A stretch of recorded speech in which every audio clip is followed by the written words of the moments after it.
నిజం 4 అడుగులేసేలోపు అబద్ధం 6 అడుగులు చుట్టొస్తుంది కదా, అదే కథలు రోజు కూడా మనకు కనబడుతూ ఉంటాయి.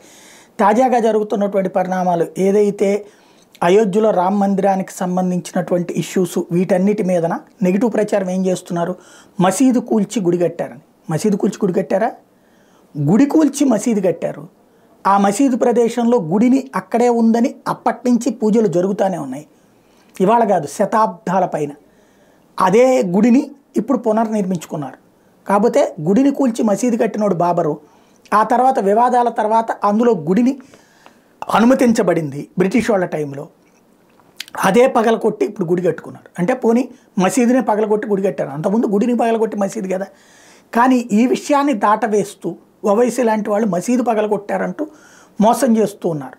అట్లాగే ఇప్పుడు అల్ జజీరా ఛానల్ భారత్ మీద విషయం చెమ్ముతా, ముస్లిం యువతను రెచ్చగొడతా, అంతర్జాతీయ ముస్లిం యువతను రెచ్చగొడతా, లేకపోతే తీవ్రవాద భావజాలికులను రెచ్చగొడతా సాగిస్తున్నటువంటి వేళ అల్ జజీరాలో ఇట్లాంటిదే ఒక చర్చా కార్యక్రమం జరుగుతా. యాంకర్ అల్ జజీరాకి సంబంధించి why was a temple built on the site of the former mosque అంటూ అల్ జజీరా జర్నలిస్ట్ అడిగితే షాజియా చక్కటి సమాధానం చెప్పింది.